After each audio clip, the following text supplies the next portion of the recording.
한글도 남보다 빨리 깨치고 참 똑똑했는데 갈수록 실력이 뒤처지는 것 같아 걱정이에요. 혹시 초등학교 교과서 본 적 있어요?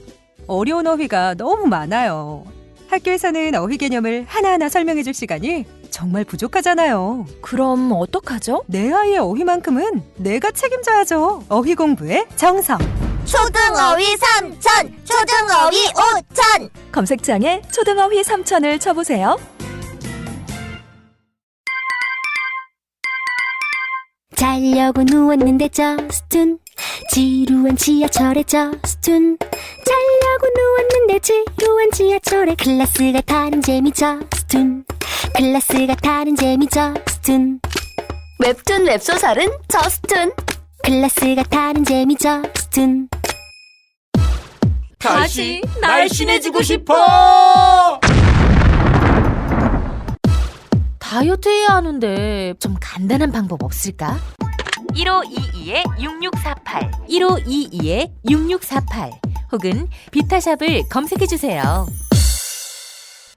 야, 이 부장! 네가 부장이면 땅이야? 뭐?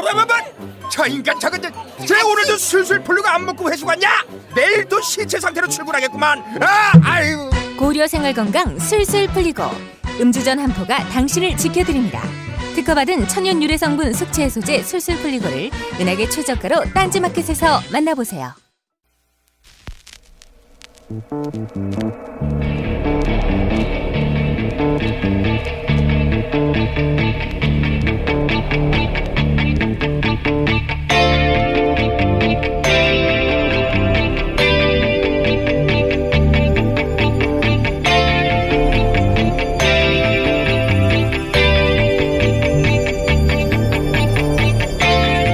안녕하세요, 김호준입니다. 지난 2010년 일본의 사사카와 재단 프랑스 지부가 카롤린느 포스텔 비네라는 프랑스의 한 일본학 학자를 명예훼손으로 고소했습니다.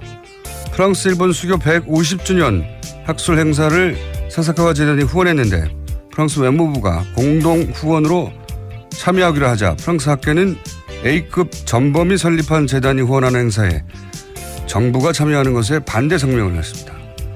결국 프랑스 외무부가 참여를 철회하자 사사카와 재단은 이 성명을 주도한 카롤린느 박사를 상대로 거액의 소송을 제기한 겁니다. 몇 개월에 걸친 공방 끝에 프랑스 법원이 이 소를 기각한 후 비네 박사는 이런 말을 했습니다. 학자의 책무는 두 가지다. 성실한 감시자 그리고 용감한 고발자. 그 역할을 했을 뿐이다. 그리고 이런 말도 남겼습니다. 한국대학에 사사카와 재단의 연구자금이 유입된 것으로 알고 있는데 식민지배를 당한 한국이 일본 극우의 과거사 왜곡을 뒷받침하는 사사카와 재단에 관대하다는 점은 매우 의외다.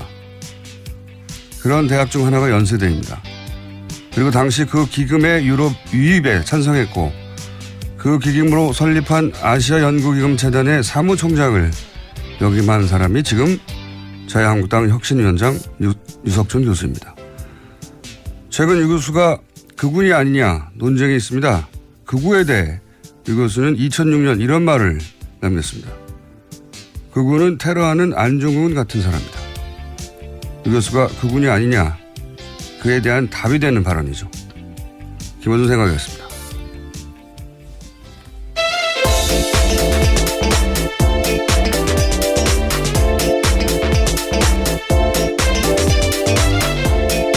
시사인의 김은지입니다. 자, 월요일이네요. 네. 월요일은 월요일이 힘들다고는 말 때문에 더 힘든 건지 여러 차례 하셨죠. 예, 진짜 월요일이라서 힘든 건지 어느 쪽인 것 같으세요? 네, 월요병을 극복하려면 일요일부터 출근하라는 명기사가 있었습니다. 갑자기 월요병이 치료됐습니다. 네. 자, 유석준 위원장. 네. 예, 갑자기 제가 생각나서 오늘 아침에 쓴 건데 이 사사카 재단 한미 정상회담 직전에 문정인 특보 사드 발언하고 난리 났을 때 굉장히 공세적 질문을 해서 이런 발언을 이끌어냈던 마이클 그레이에 대해서 사사카 재단의 어떤 장학생 같은 친일 성향 인사다. 네, 펀딩 받는다는 식의 말씀하셨죠. 했던 그 사사카 재단입니다. 예. 활동폭이 굉장히 넓어요. 굉장히. 근데 이 설립자는 이제 사망했고 A급 전범. 지금은 그 아들 세대가 하고 있는데 이 아들 세대는 새 역사 교과서를 만드는 모임 새영모 생각나세요? 네, 알죠. 한참 네. 그 이명박 정부 때 지금은 곤란하다. 예. 조금만 기다려달라. 예, 그 얘기 나왔을 때 한참 직원주기로 아주 유명한 말입니다. 그때 언론에 많이 소개됐던 그 단체죠. 일본 위안부는 공창이다. 뭐 난징 학살은 존재하지 않는다. 뭐 독도는 일본 땅이다. 그 새 역사 교과서를 만드는 모임 새영모의 새영모를 이 사사카와 아들 세대가 후원을 해요. 예. 그러니까 그리고 이 새영모하고 류 위원장이 활동했던 뉴라이트는 굉장히 양 혹은 뭐 볼트노트처럼 합이 착착 맞아요. 예를 들어서 새영모는 일본 식민 지배가 가해자만 한 건 아니다. 가해자 역할만 한 건 아니다. 라고 말을 하고 뉴라이트는 조선이 식민지 덕분에 근대화됐다. 합이 맞는 주장이죠 서로. 예. 이 계열 학자들이 또 국정교과서도 찬성한 겁니다. 유석준 그렇죠. 위원장도 국정교과서 지지하는 교수 모임 일원이었고. 예. 그런데 이런 주장을 하는 혹은 모임을 후원하거나 이런 주장을 뒷받침하는 이 재단의 자금이 우리나라에도 많이 들어와 있어요. 예. 그거 한번 따로 달아야 될 것 같습니다. 사사카와 재단 최근에 히트입니다. 히트. 계속 등장하고 있는데 관련. 자, 첫 번째 뉴스는요. 네, 지난주 금요일 청와대발 속보가 떴었습니다. 박근혜 청와대 민정수석실이 작성한 문건 300종을 발견했다라는 내용인데요. 지난 3일 민정수석실 공간을 재배치하던 과정에서 발견한 박근혜 정부 민정수석실 작성 문건들입니다. 이게 어떻게 몇 달 동안이나 구석에 있었을까요? 네, 구석 캐비넷에 있었다라는 거죠. 뒤늦게 열어봤다는 겁니다. 그래서 저희가 잠시 후 첫 번째 인터뷰 때 이 공간, 그러니까 이 공간을 재배치하다가 나왔다는 거잖아요. 재배치하기 전에 근무했던 조홍천 의원을 스튜디오에 직접 모십니다. 예, 그 얘기는 좀 자세히 이 가능하냐고 도대체 들어보기로 하고. 근데 이제 문건이 발견됐다는 사실 자체보다는 문건의 내용이 지금 굉장히 화제인 거죠. 예. 네, 가장 눈에 띄는 거는 국민연금 의결권 자료입니다. 삼성경영권 승계 지원 검토 방안이 적혀 있다고 하는데 펜으로 쓴 메모에는 삼성경영권 승계 국면을 기회로 활용하고 도와줄 것은 도와주면서 경영 승계 국면에서 삼성이 뭘 필요로 하는지 파악하라라는 내용이 담겨 있다고 합니다. 이렇게 펜으로 쓴 걸 보면 이제 공식적으로 문서하기 전에 회의 참석에서 메모를 하거나 아니면 내부회의에서 회의 과정에 오간 이야기를 정리하는 걸로 보이긴 하는데 핵심은 이제 그게 작성된 시점이 핵심인 것 같아요. 내용도 내용이지만 이게 이제 이재용 삼성 부회장을 박근혜 전 대통령이 만나기 직전에 만들어졌다는 거잖아요. 예. 네, 어제 청와대가 추가로 밝힌 내용입니다. 관련 메모가 2014년 8월에 작성된 것으로 추정된다라고 하는 건데요. 이때가 이건희 회장이 심근경색으로 쓰러진 지 3개월이 지난 때고요. 또 한 달 뒤에 박근혜 전 대통령과 이재용 삼성전자 부회장의 첫 독대가 있었습니다. 내용이 보면 삼성 경영권 승계 국면을 기회로 활용하고 이게 청와대가 기회로 활용할 게 뭐가 있죠? 기회로 활용하고 삼성이 뭘 필요로 하는지 파악하라. 특정 기업이 뭘 필요로 하는지 파악하라. 이상한 질문이에요. 네, 승계 구도가 가장 필요했다라는 취지의 이야기로 들릴 수밖에 없습니다. 이게 이제 민정수석이 그 작성해야 하는 문건이 맞는지 혹은 업무 영역이 맞는지는 또 그 사무실에서 근무한 적이 있는 조홍천 의원하고 얘기 나눠보겠고. 네, 정청래 의원. 조홍천 의원이 네네. 나오기로 했습니다. 제가 정청래 의원이라고 그랬어요? 그렇게 들려가지고 깜짝 놀랐습니다. 아니 조홍천이라고 했고요. 예. 김현지 기자가 잘못한 거예요. 예. 자, 관련 뉴스가 많이 나왔어요. 네, 그렇습니다. 청와대가 오늘부터 또 이틀 동안 비서실 사무실을 대대적으로 조사하기로 했는데요. 박근혜 정부에서 생산한 문서나 메모 등 자료가 있는지 추가로 확인하기 위해서입니다. 수석실, 비서실별로 캐비닛, 사물함, 책상 등을 꼼꼼하게 조사하고 있다라는 겁니다. 보물찾기를 시작한 것이 보물찾기. 이 청와대 내 이 경내를 들어가 본 적이 없어서 저는 도대체 이게 그렇게 보물찾기 할 정도로 꼬불꼬불 이상하네요, 그죠? 네, 허가받지 않은 공무원은 들어갈 수 없는 곳이니까요. 저도 추측이 되지 않습니다. 도대체 이런 자료들이 몇 달이나 있다가 더군다나 완전히 다 삭제하고 다 뭐랍니까 그거 문서 파쇄기. 디가우징. 예, 디가우징은 이제 전산 장비를 못 쓰게 한 것이고 이런 종이 파일들은 다 파쇄기로 파쇄한 것으로 그렇게 추정 당연히 했었는데 뭐 이렇게 남아있다니까 신기하네요. 자, 이 얘기는 어쨌든 근무해 본 적이 없는 사람들끼리 얘기해봐야 소용없고 근무한 적이 있는 분에게 들어보기로 하겠습니다. 신기하긴 합니다. 네. 캐비넷을 안 열어보고 나왔을까요? 자기 캐비넷인데. 희한하네요. 네, 뭐 이렇게 어제 청와대 관계자는 밝히고 있는데요. 대다수 열어봤는데 사각지대에 있었던 구역이 있으면 이번에 조사해보라는 거다라는 겁니다. 그러니까 사각지대라는 게 참. 어쨌든 이런 걸 득템이라고 하죠. 득템. 보물찾기에 들어갔습니다. 자, 다음 뉴스는요. 네, 정유라 씨가 지난달 검찰 조사에서 한 말이 크게 화제가 되고 있습니다. 채널A가 한 보도인데요. 최순실 씨의 비자금을 언급한 겁니다. 최순실의 비자금은 장시호가 숨겼다면서 지금은 어디에 있는지 알 수가 없다라고 진술했다고 합니다. 예. 제가 그랬잖아요. 돈이 뭔가 연루됐을 거라고. 사실 장시호 씨가 검찰 협조에 적극적이다라고 하는 뉴스 처음 나왔을 연초에도 이건 돈 때문일 수 있다라고 하는 개인적인 추정을 했었는데 그런 가능성을 살펴봐야 된다고.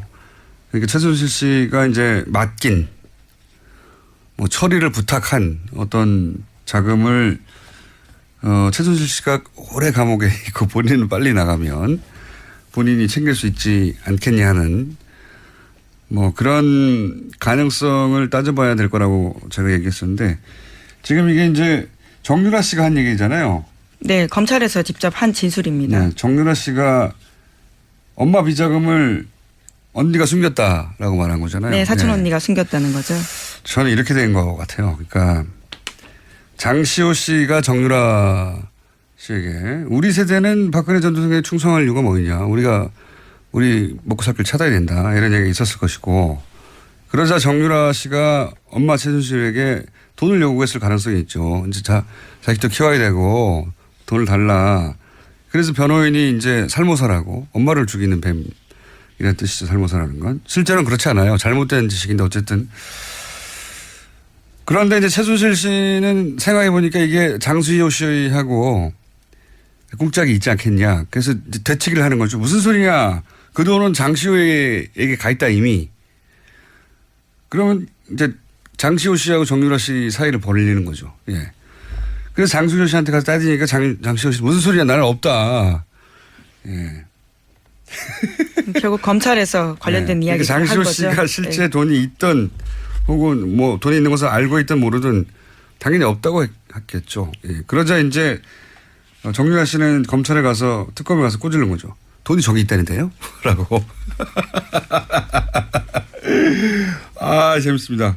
예. 뭔가 돈이 연결됐을 줄 알았어요, 제가. 예. 비자금 관련해서는 작년 12월 달에 장시호 씨가 최순실 씨 만난 자리 검찰에서 한 이야기가 있습니다.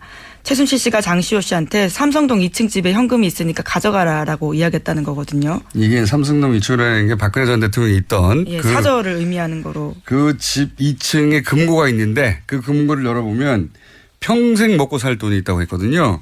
그러니까 여기 대해서 장시호 씨가 최소 수억 원의 큰 돈이라고 했는데 수억 원을 어떻게 평생 이 가족의 씀씀이로 뭐 살 수 있습니까? 거기에 최소 수백억, 수천억이 있어야 말이 되는 거죠. 그런데 이 금고 어디 갔냐고요.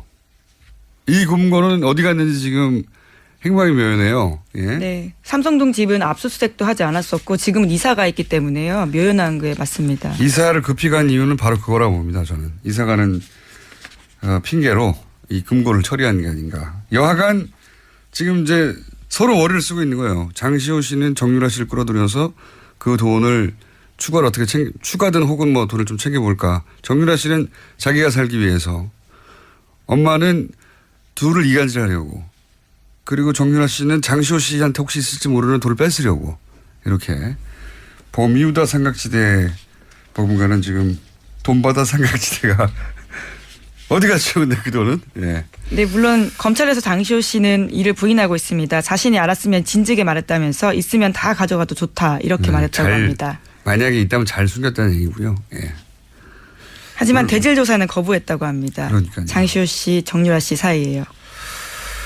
자, 어쨌든 돈이 연루되어 있는 그런 사건인 것 같았어요. 예. 그리고 이걸 두고 이제 그 변호인 측에서는 정유라 씨 변호인 측에서는 보쌈 증인이라고 부르잖아요. 네, 그렇죠. 지난주 납치해 갔다는 금요일에 거죠. 그렇게 기자회견했습니다. 예, 보쌈 증인. 그러면서 CCTV를 공개했어요. 저는 이 CCTV를 왜 공개했는지 몰라. 보쌈이라고 하려면 그 탄 차로부터 막 도망가야 되잖아요. CCTV를 보면 그 차를 향해 달려가요. 이걸 왜 공개했나 몰라요. 심지어 신분증 놔두고 하다라고 해서요. 다시 돌아갔다가 또 돌아왔다고 합니다. 그러니까요. 예. 보쌈이면 차로부터 도망가야죠. 차를 향해 달려가는 CCTV를 내놓고 언론 플레이를 하면 말이 되나요?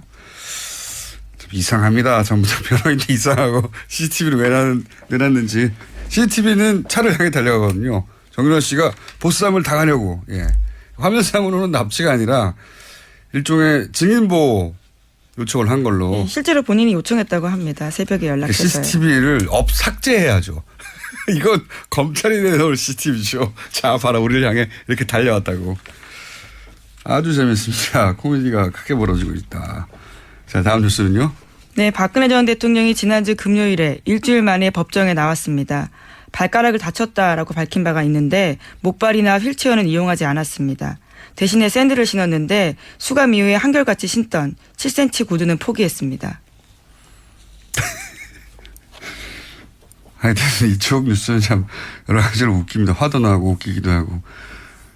그러니까 네 번째 발가락을 문지방에 찧어서 걸을 수 없다는 거잖아요. 예. 네, 그런 이유로 법정에 나오지 않았었습니다. 예. 수차례. 신발만 가난을 신으면 나올 수 있는 거였잖아요.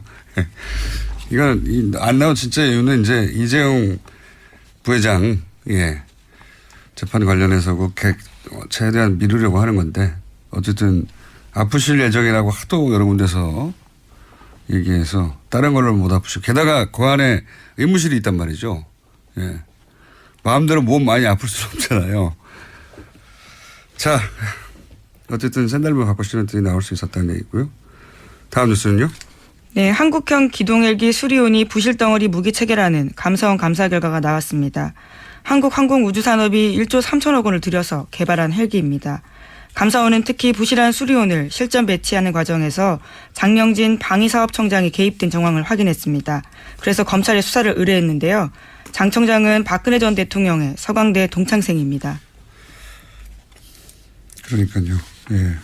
방산비리인데 방산비리가 이제 박근혜 전 대통령과 동기동창이고 뭐 언론 보도에 따르면 도시락도 함께 먹을 정도로 가까웠다. 아주 가까운 사이였다는 거죠. 도시락을 같이 먹는다고 반드시 가까운 건 아니지만 박근혜 전 대통령이 곁에 둔 사람이 별로 없었기 때문에 그것도 가깝다라고 이야기하는 게 아닌가 싶습니다. 어쨌든 뭐 그런 인연으로 별 상관없는 일을 하다가 갑자기 청장이 됐죠. 근데 지금 감사원 결과로는 부실한 상태의 무기를 실전 배치하는 데 개입을 했다는 거잖아요. 네, 그렇습니다. 저는 방산비리를 극형에 처해야 한다고 봅니다. 예. 이건 여성분들보다 남성분들이 더 훨씬 피부를 느낄 텐데 방산비리는 극형에 처해야 합니다. 네, 예. 안보에 있어서는 뭐 남녀 모두. 안보 문제가 아니고요. 예. 예. 그런 거창한 문제가 아니라 사병들이 이제 군대에 갔을 때 지급되는 무기라는 게 6.25 당시에 무기 아유 정말 한번 다뤄야 되겠습니다. 이건 말이 안 되고 그거 화가 나요. 이런 거는 야 여기다가 돈을 다 빼돌려서 이렇게 된 거구나라고. 예. 군 사병들의 환경은 정말 말도 안 됩니다. 예. 극형에 처해야 한다라고 저는 주장합니다. 다음 뉴스는요. 내년 최저임금이 결정됐습니다. 시간당 7,530원입니다. 올해보다 16.4% 올라서 17년 만에 최대 인상폭입니다. 월급으로 치면 22만 원 정도가 오르는데 460여만 명이 직접 혜택을 볼 것으로 추정됩니다. 그렇군요. 예. 문재인 정부가 공약을 했기 때문에 해야 하는 일이었고요. 근데 이제 이 일의 진척이 굉장히 빠르네요. 예. 얼마 안 됐는데 16.4% 인상하고 그리고 초과 인상분에 대해서는 정부 예산으로 지원하고 네, 그렇습니다. 최저임금보다 훨씬 더 저는 개인적으로 눈에 띄는 것이 그러니까 5년 지금까지 5년이었단 말이죠. 예, 건물주가 계약갱신 청구권. 예. 이게 사실은 그 소상공인들한테는 더 치명적이에요. 뭐 장사 좀 해보려고 하면 보통 1년 내에 쉽게 자리 잡기가 어렵고 이제 알려져서 장사 좀 해보려고 하면 5년이 한계이기 때문에 물론 뭐 건물주에 대해서는 5년 이상 계속 연장할 수도 있지만 보장이 안 되니까요. 그것 때문에 실컷 그 자리에서 뭐랄까 땅값도 올려놓고 예, 장사도 어느 궤도에 올랐는데 나가야 되는 경우가 많았는데 이게 10년으로 늘어나는군요. 예. 일 참 빨리 합니다. 이 정부는.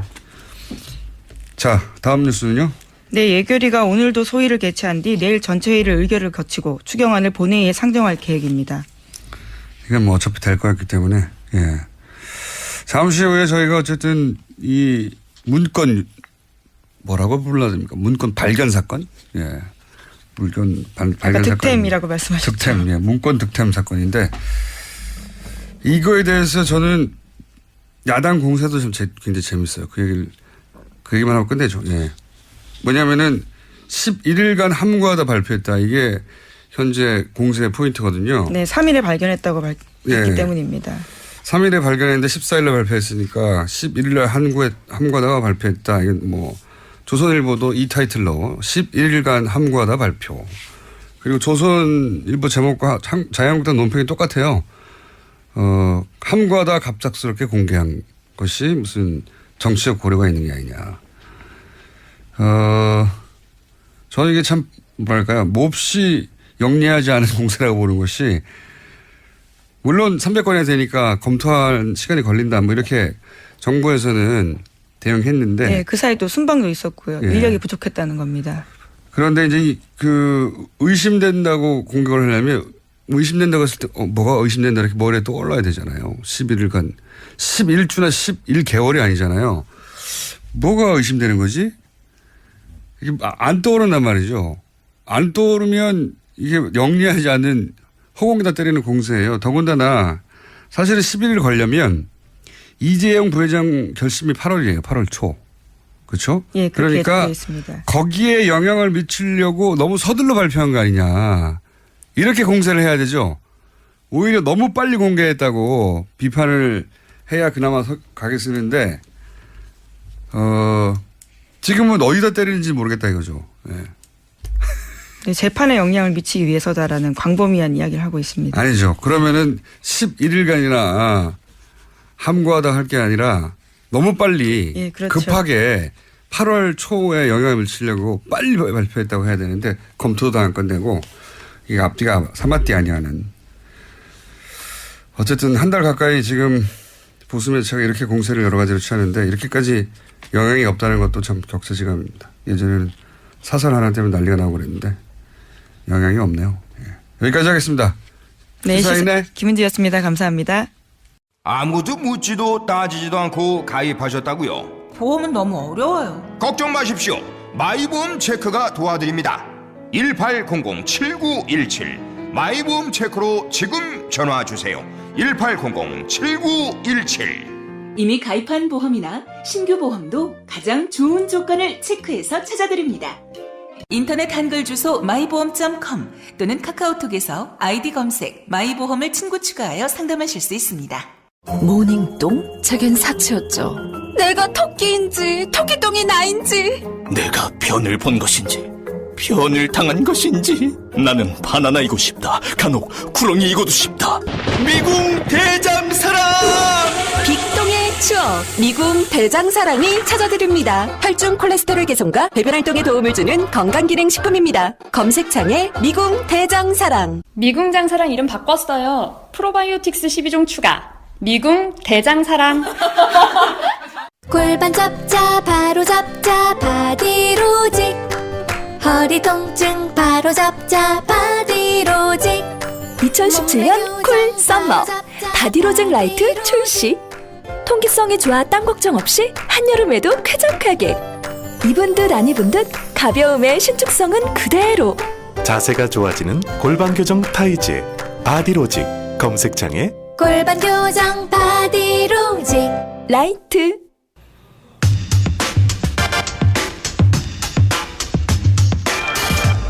청와대 민정수석실에서 박근혜 정권에서 작성된 300건이 넘는 문건이 나왔고 문건 내용 중 일부는 현재 진행되고 있는 국정농단 관련 재판과 밀접한 연관이 있어 보여 큰 관심사가 되고 있는데 청와대 민정수석실 공직기강비서관을 역임했던 조홍천 의원 스튜디오에 직접 모셨습니다. 안녕하십니까? 예, 오랜만에 안녕하세요. 그 공간에서 근무하셨잖아요, 그죠? 예, 매년 되긴 했지만. 그 옆에. 바로 옆입니까? 그 복도 건너서. 그렇게 얘기해봐야 저희가 그림이 안 그려지고 일단 제일 궁금한 게 뭐냐면 청와대 설명에 따르면 사무실 재배치를 하면서 캐비넷을 옮기다가 무거워서 열어봤는데 거기서 네. 잭팟이 터졌다. 예. 이런 얘기거든요. 근데 이제 저희가 궁금한 게 박근혜 정권 말기에 이제 파쇄기 뭐 열몇 대가 대량으로 들어와서 밤낮으로 파쇄하고 있고 기록물들은 이관하고 나머지는 뭐 서버는 디가우징하고 그래서 철저히 다 털어버린 것으로 이해하고 있었거든요. 이게 어떻게 나왔을까? 일단 그 제일 궁금합니다.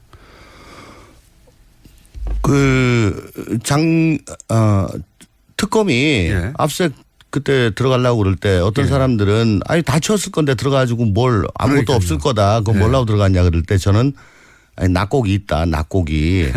그것만 주워도 쏠찬다라고 했었죠. 사람이 하는 일이니까 예. 어떻게 그 완벽하게 하겠습니까? 네.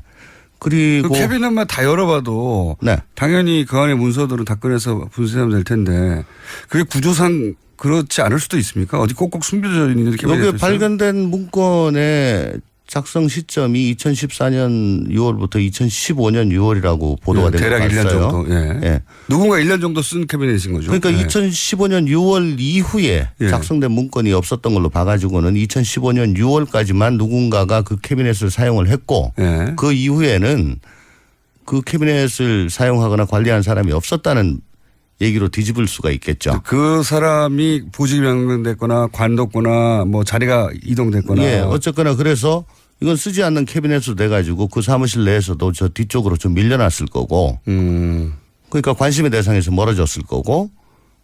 작년에 참 올해 그 청와대 그 정권 교체가 될 때 예. 치울 때도 그거는 관심을 기울이지 않았기 때문에. 자기 책상 자기 캐비넷만 신경 썼지. 남의 거니까. 자기 게 아니면 안 열어보겠죠, 청와대에서 당연히? 보통 지시가 자기 거는 다 깨끗이 해라. 그렇게 지시가 가니까요. 그렇죠. 남의 네. 것을 함부로 열 수는 없겠죠. 그러니까 그 자리에서 그 사람이 쓰던 캐비넷 2015년 6월까지 그 사람이 하여튼 보직 변경이든 뭐 사직이든 어쨌든 그래서 더 이상 쓰지 않게 된 캐비넷. 그런 걸로 저는 생각이 됩니다. 그렇게 들으니까 좀 이해가 가네요. 예. 큽니까? 청와대 민정수석실이? 제일 크죠. 청와대 제일 커요? 예, 왜냐하면 이명박 정부 때는 민정 1, 민정 2 두 개 비서관실이 쓰던 거를 박근혜 정부 들어와가지고 민정비서관으로 퉁쳤거든요. 하나로 만들었어요. 예. 그래서 두 개가 합쳐졌고. 예, 예. 근데 민정 1은 이제 민심팀으로 되고 민정 2는 사정팀으로 됐는데 예. 민심팀과 사정팀 사이에는 간율이 격벽이 있습니다. 예. 그래서 민심팀, 사정팀 이렇게 각자 좀 한 비서관실이긴 하지만 그래도 독립성을 가지고 일을 했었는데 이번 문재인 정부 들어가지고는 얘기를 들어보니까 굉장히 그 정원을 다 안 채우고 작게 가느라고 반만 썼군요, 말하자면. 반만 썼죠. 격벽 안쪽. 그러니까 저 민심팀 쪽만 쓰고 사정팀은 저 비서관하고 좀 멀거든요. 네. 예. 그러니까 가까운 쪽만 쓰다가 최근에 인력이 보강되면서 다시 자리를 재배치하다가 이제 그 가구로 옮겨야 될 거 아니에요. 근데 이거 뭐야? 그렇게 된 것 같아요. 그렇구나. 그렇게 되니까 어느 정도 이해는 갑니다. 굉장히 우연에 의해서 발견된 거네요. 그러면 지금 말씀하시기로는 뒤져보면 뭐 더 나올 수도 있다고 하셨는데 그럴 수도 있습니까? 있을 수도 있고 없을 수도 있는데 뭐라도 있을 수가 있죠. 왜냐하면 낙곡은 항상 있으니까. 그래요? 예. 뭔가 있을 수 있다. 예. 그래서 저 그때 압수수색 무조건 들어가야 된다고. 아무리 치워도 낙곡은 있다. 근데 이번에는 아주 큰 덩어리가 나왔어요. 몇 명이에요? 예전에 박근혜 정부 시절에 민정수석실에 근무했던 사람이 대략 합치면 민정사정 합치면 민정사정 합쳐서 한 50명 가까이? 50명이요? 예. 엄청 크네요. 제일 커요.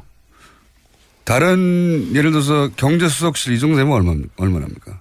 경제수석실에 예를 들어 경제비서관, 중기비서관, 해양수산비서관 이런 데는 비서관 하나, 선임 하나, 행정관 둘이 또 행정요원 하나 그렇게 한 4-5명. 야, 굉장히 큰 조직이네요. 민정수석실은. 예. 저희가 고담으로 컸고. 사정비서관. 아니 공직. 공직. 예. 기강비서관. 예. 한 50여 명 가까이 되는군요. 이게 그러면 한 50명. 예. 다른 부처의 10배, 다른 수석실의 10배는 되네요. 수석실이 아니고 비서관실, 개별 비서관실. 왜냐하면 민정수석실 밑에 비서관실이 4개가 있잖아요. 야. 그죠? 민정수석이 힘이 세군요. 그러니까 비추어보자면 물론 지금 문재인 정부는 더 축소됐다고 하지만 우병우 전 민정수석의 힘이 굉장히 막강했네요. 많은 인원들을 다뤘네요. 일단 병사로 보면 엄청 많죠. 네. 그렇군요. 이게 인수인계, 그러니까 우병우, 최재경, 조대환 이렇게 급하게 민정수석이 짧은 기간에 3번이나 바꿨잖아요. 네. 그 인수인계가 제대로 안 돼서 그럴 수도 있다. 이 해석도 가능하죠. 어차피 이 마지막에 다 확인하는 거는 제일 마지막 수석, 조대환 수석 때죠. 예. 예. 최재경 수석이야 들어가다 나오면서 야, 지금껏까지 다 치워. 그렇게 얘기할 리도 없는 거고 필요도 그렇죠. 없는 거고. 마지막으로 치운 사람은 조대환 수석인데. 네.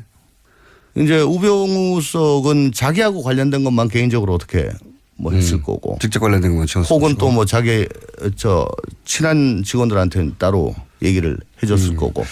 자, 그럼 내용을 좀 여쭤볼게요. 일부 공개된 문건을 보면 삼성을 어떻게 지원할 것인가. 삼성이 필요한 게 뭐냐 파악해봐라. 이런 내용이 있거든요. 그러니까 첫 번째로 궁금한 건 청와대의 민정수석실에서 특정 기업을 어떻게 지원할 것인가를 파악하는 게 이게 민정수석의 업무 범위에 들어갑니까?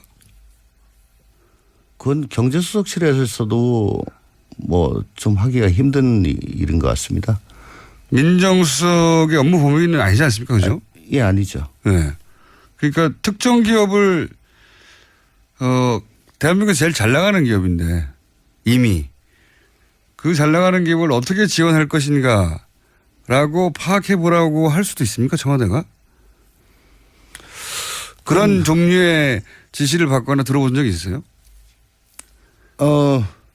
물론 삼성이 우리나라 경제에서 차지한 비중이 엄청나게 크고 또 삼성이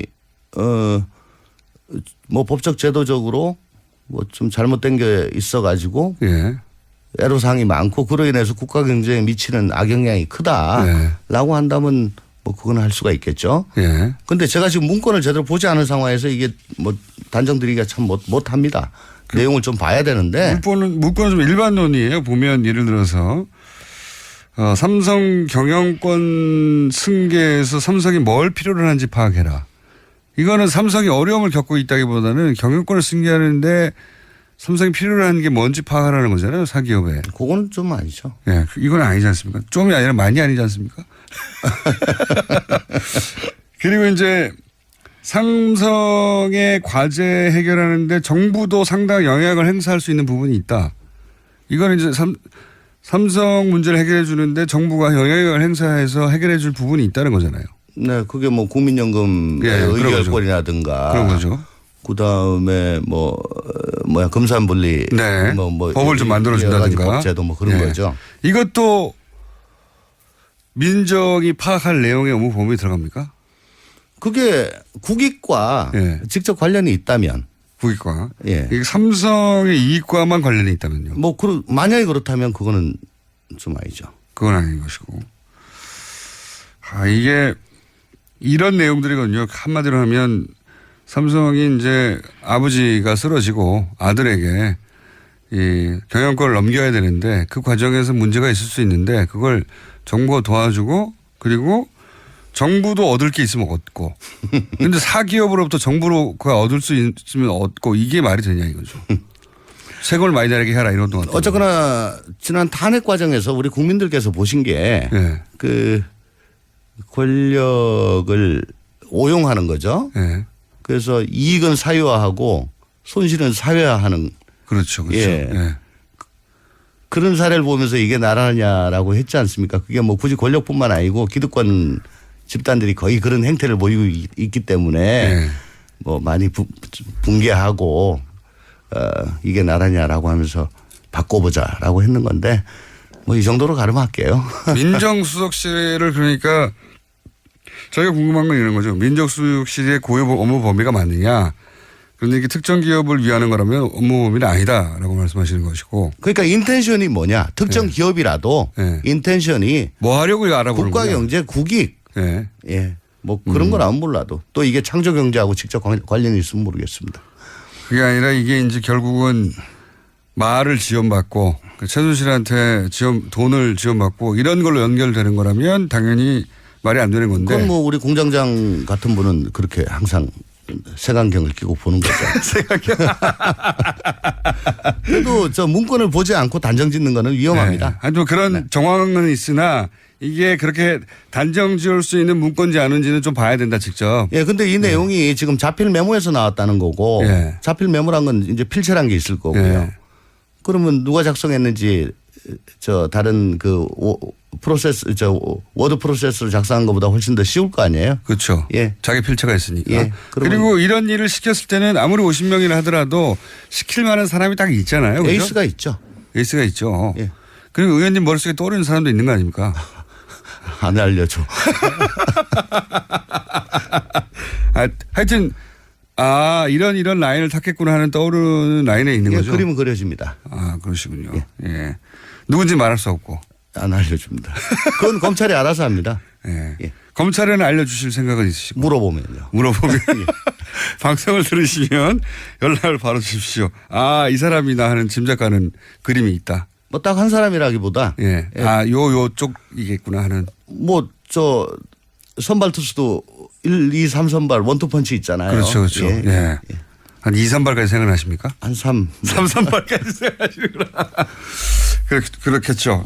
이게 결국은 또 안종범 수석 수첩에 등장했던 메모하고 연결되는 메모들이 있어요. 네. 실제로 그러니까 경영권 승계에 대해서 뭐 삼성 엘리엇 예. 엘리엇에 대해서 대책을 강구해야 된다. 메모에 또는 뭐 금산분리에 대한 이야기, 뭐 은산분리에 대한 이야기, 승마에 대한 이야기 이런 메모들이 등장하다 보니까 연결되거든요. 승마도 나옵니까 메모에? 그 안종범 수첩. 예, 안종범. 수첩에는 승모는 이제 대가죠 결국은. 네. 이렇게 두 가지가 연결되는 부분이 있는데 이게 이 이재용 부회장의 재판에 영향을 줄 수 있을까요? 언론들은 영향을 줄 거라고. 우리 공장장 말씀대로 그게 다 증거 능력이 인정이 되고 또 합리적인 의심을 배제할 정도로 그게 시기적으로나 내용적으로나 그게 서로 관계가 있다면 그건 아주 중요한 자료가 되겠죠. 근데 이제 시기가 8월 초면은 지금 이재용 부회장 결심 공판을 한다는 얘기거든요. 네. 엄청 빨리 진행되고 있습니다. 지금은 이제 7월도 한 보름도 안 남았는데. 네. 그러면 대략 보름 사이에 이 문서가 법적 효력을 가지려면 어떻게 해야 됩니까? 우선 이재용 부회장 8월 2일 날 결심한다는 거는 재판부의 생각이 지금 그런 건데 지금 변수가 생겼죠. 이재용 부회장의 구속 만기는 8월 27일로 알고 있습니다. 그러면 대충 한 2주 전까지는 결심하면 되니까 잘 아시잖아요. 그럼 8월 광복절 무렵까지만 결심하면 되니까 꼭 뭐 8월 2일이다 이렇게 할 필요는 없는 것 같고요. 일단 그렇게 얘기는 했지만 재판부가. 잘 하시면서요. 그리고 그러니까 한 달 조금 덜 남았죠. 그렇게 따지면. 이게 일종의 전문 증거라 작성자를 불러야 되지 않습니까? 어쨌든 지금 자필 메모가 가장 중요하게 지금 떠오르고 있는 것 같은데 아까도 말씀드렸다시피 자필이기 때문에 필체가 있고 또 대충 할 수 있는 사람이 특정이 되니까. 그 범주가 있으니까 몇 사람 그리고 불러서. 또 그 양반들이 그분들이 거의 다 공직자들이니까요. 현재 스코어. 예. 아하. 그러니까 뭐 부르면 오겠죠. 예, 불러서 본인이 작성한지 맞다, 본인 작성이 맞다는 얘기를 확인해야 되죠. 확인해야 되고 그러면 이런 걸 왜 만들었냐? 아까 말씀하셨다시피 민정에서 이게 할 일이냐? 민정에서 왜 이런 걸 만들었냐? 그러면 너의 독창적인 생각이냐? 무슨 지시를 받았냐? 지시를 받았겠죠? 전 그렇게 추정이 되지요. 만약에 이게 민정에서 만든 거라면. 이런 내용을 민정이 스스로 알아서 작성하지는 않지 않습니까? 어떻습니까? 이런 거 하기가 힘들죠. 그렇죠. 이런 거 시켜서 해야 되는 거죠. 이건 생각해 보세요. 민정에서 글쎄요. 이런 내용을 행정관이 갑자기 혼자 작성한다. 갑자기 혼자 한다. 예. 그건 삼성에서 장학생으로 되지 않는 이상은 상당히 힘들죠. 그러니까요. 갑자기 행정관이 혼자서 삼성 경영권을 기회로 활용해 가지고 삼성이 뭘 필요로 하는지 파악해야 되겠다. 이렇게 생각한다는 건 말이 안 된단 말이죠. 누가 시켰을까요? 그러니까 그 작성자의 상급자. 작성자의 상급자. 그러면 당시 민정수석. 그러니까 비서관일 수도 있고 수석일 수도 있고 실장일 수도 있고 혹은 비서실장일 수도 있고 혹은 3인방일 수도 있고 3인방일 수도 있습니까? 그렇죠. 실제 그러니까 직제상의 문제가 아니라 실제 당시 청와대가 돌아가는 데 있어서. 그러니까 3인방이 그 실무자한테 직접 지시는 하지 않지만 수석이나 비서관한테 특히 수석한테는 3인방에 그런 지시를 할 수 있는 권한이 있었습니다. 지시라기보다는 뭐 협조겠죠. 말은 협조지만 사실상 3인방이 자기 업무 소관이 아닌데도 3인방이 그런 업무 협조란 이름으로 이런 요청을 하면 3인방의 힘을 청와대 내에서는 다 알고 있었기 때문에. 그건 뭐 BIP의 의중이 담긴 걸로 그렇게 생각합니다. 3인방 입에서 나오면. 예. 그래서 3인방도 가능하고 원래 직제상호는 비서실장에서 나와야 되는 거 아닙니까? 그렇죠. 원래 직제상호는 그런데 실제 돌아가기로는 3인방에서도 그러니까 예를 들어 뭐 실수비 같은 데서 이게 이슈로 나왔는데 경제수석하고 고용복지수석이 주로 관련이 되잖아요. 그렇지만 민정도 좀 알아봐라. 뭐 이렇게 했을 수도 있죠. 그런데 이걸 이렇게 여러 다른 수석들이 있는데 대놓고 얘기하는 건 조금 할 내용은 아니죠. 부적절한 것 같고. 그러니까요. 그럼 비서실장이나 3인방에서 왔을 가능성이 높다. 있다. 경제수석이 요구했을 가능성은 또 어떻게 보십니까? 셋 중 하나입니까? 경제수석 아니면 비서실장 아니면 3인방. 경제수석이 그건 조금 상상이 안 갑니다. 왜 상상이 안 가죠? 자기들이 하면 되지 뭘 이걸. 자기들이 하면 되죠. 그렇군요. 민정에다 이거 해라 저거 해라 할 그런 입장은 아닙니다. 그렇군요. 경제수석실이 민정에다 이런 거 요청하는 지시할 그런 위계가 아닙니까? 그다지? 위계라기보다는 그건 좀 생뚱맞죠. 만약에 그런 걸 얘기를 한다면. 저희는 뭐 그게 생뚱한지 안 맞는지 모르니까요. 그럼 비서실장 아니면 3인방 이렇게 압축하는 게. 그러니까 그렇게 돼서 뭐 수석한테 그게 입력이 돼가지고 갔거나. 그렇군요. 이런 정도의 메모가 만들어졌으면 이 메모가 다시 공식 문서로 정리돼서 올라갑니까? 어떻게 됩니까? 이거는 뭐 내용상으로 봐가지고는 다듬어서 가야죠. 이걸 이렇게 자필 메모로. 그렇게 보고를 안 했겠죠. 이렇게 하기는 좀. 근데 청와대 시스템이 이런 공식 문서를 작성하기 시작하면 초안부터 최종본까지 다 남는다면서요. 버전별로. 쓰는 건 안 남고. 쓰는 건 빼고. 이게 이제 입력하기 시작하면. 입력하기 시작하면 이제 처음에 초안을 어떤 식으로든 뭐 저장을 하잖아요. 그때부터 남죠. 초안부터. 그러면 이제 버전별로. 작성 일시, 작성자, 제목. 계속 다 나눈다. 내용. 근데 지금은 그거를 추적할 수는 비가우징 해버렸다니까. 다 달려버렸으니까. 그렇다면 할 수가 없죠.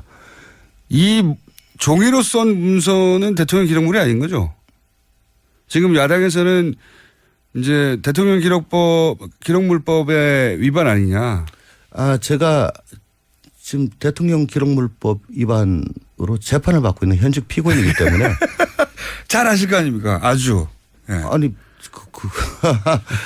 피고인한테 그런 걸 자꾸 물으면 어떡해요. 아니, 이거는 이제 별도의 사안이니까 본인 게 아니라. 어쨌거나 뭐 아닌 걸로 보여집니다, 저는. 그렇죠. 조심스럽네요. 재판받고 있습니다. 대통령 기록물이 아니라고 이제 공개할 수 있다고 청와대가 판단한 것 중에 하나가 이렇게 무슨 도장이 안 찍혔다고 하던데 도장은 무슨 의미입니까? 그게 자꾸 기록물 가지고 물으실 네. 거예요? 네. 대통령 기록물이 이제 세 가지로 갈리는데 일반, 비밀, 지정으로 갈리는데 네. 일반은 그러니까 대통령 기록물은 원래 공개가 원칙이에요. 원래요? 원래 원칙은 공개인데 다만 뭐 국가안보 뭐 경제 상황에 위해를 가할 우려, 사생활 침해 등을 이유로 이제 제한을 하는 거거든요. 네. 그러니까 일반 기록물은 거의 대부분 공개예요. 프리한 거고. 비밀 기록물은 그거 보고 중요도에 따라서 1급, 2급, 3급 대비 그렇게 분류를 한 거고요. 그 분류 도장이 없기 때문에 기본적으로 공개할 수 있다. 그런데 비밀 기록물, 지정 기록물이라고 하는 거는 어쨌든 분류 작업을 해서 그 분류 표시를 하고 대통령 기록관에다 이관을 해야지만이 그게 기록물이지. 예. 캐비넷에 남아있는 분류도 안 된 도장도 안 찍힌 것을 대통령 기록물로 볼 수는 없다. 라고 이제 해석할 수 있다. 딴 거 물으세요. 피곤한데 자꾸. 우병우 민정수석 있지 않습니까? 네. 우병우 민정수석에 대해서 여러 차례 문제 제기를 많이 하셨는데 우병우 민정수석이 지금 뭐 구속도 안 됐고 사안도 굉장히 적지 않습니까? 작죠. 네.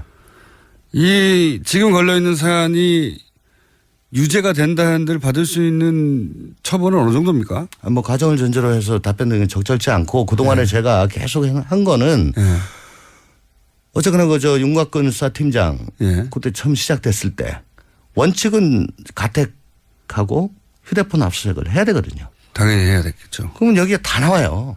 이런 휴대폰에. 내용들이 다 나온다고 휴대폰에. 그러면 이게 참 궁색하게 직권남용, 직무유기, 위증 이렇게 갈 필요가 없지 않습니까? 또 아니더라도 지금처럼 청와대 내부를 들여볼 수 있었다면 다 나와요. 그때 압수수색 했으면 다 나왔겠죠. 다 나오죠. 네. 예. 비가 오직만 해도 다 나와요. 다 나오고. 네. 휴대폰을 해도 다 나오고. 다 나오고. 네. 근데 그거 아무것도 안 하고 하려니까 궁색하게 너 세월호 때 뭐 어쨌지 저쨌지 뭐 이럴 수밖에 없잖아요. 네. 그게 너무 답답하다는 거죠. 예. 그 이후 예를 들어 탄핵 국면에 가고 나서는 왜 우병우 민정수석에 대해서는 그렇게 못했을까요? 실제로 검찰 내에 흔히 말하듯이 우병우 라인이 살아 있었기 때문입니까? 어떻게 보십니까? 뭐 잘 나간 사람들은 다 은혜를 입었으니까. 어떤 은혜를 입었어요? 보직이요. 보직이요? 보직. 그 좋은 자리로 가는 거? 그렇죠. 잘 나가는 자리하고 잘 안 나가는 자리하고 못 나가는 자리는 뭐 누가 봐도 딱 아니까. 검찰 내에서 보면 딱 아는데. 예. 그런데 우병우 민정수석이 잘 나가는 자리에 자신하고 협조가 잘 되는 사람을 꽂아 줬다고 하는 정황들이 있습니까? 추정하는 사람들이? 그거야 뭐 다 합니까? 공유하고 있죠. 왜냐하면은 잘 나가는 자리라는 게 민정수석하고 업무상 연관이 되는 자리들이니까. 그런 자리에 본인과 친한 사람들이 저기 저 지방 어디에 뭐 저 형사부장 하고 있으면 민정수석하고 아무 상관이 없죠. 없을 가능성이 높잖아요. 네. 그보단 이 서울 쪽 대검 법무부 뭐 중앙지검 특수부 뭐 이런 쪽에 그런 사람들 우병우 민정수석이 그렇게 영향을 미쳐서 그런 인사 라인에 채워진 사람들이 대략 10명선이 넘습니까? 제가 그랬어요. 법무장관 청문회 때 그동안에 사건이 이상하게 꼬인 것들 그거 지금 국정원 TF처럼 자초지종을 캐서 그거 도대체 누가 중간에 틀었냐 이렇게 이상하게 만들었냐 그걸 밝히고 거기에 잘한 사람은 잘한 대로 못한 사람은 못한 대로 결과에 상응한 그런 상벌을 줘야지만이 검찰이 이게 제대로 쓸 거고. 몇 명이나 됩니까 그래서? 뭐 30명이요? 아니요 그건 꽤 돼요. 예. 10명은 넘고 30명은 안 된다. 뭐 10명 넘는다. 예. 넘는다. 예. 20명도 넘는다? 딴 거 모르시죠. 그분들이 그냥 살아있다 아직도 근데. 꽤 살아있죠. 꽤요? 예. 예. 왜 최근에 몇 명 나가고 그랬잖아요. 아직 부족합니까? 거기는 이제 직급이 굉장히 높았던 사람들이고. 그 바로 밑에 급들은 아직 살아있다. 예, 꽤 살아있다. 그렇게 봅니다. 조홍천 의원이었습니다. 3부에서 다시 뵙겠습니다.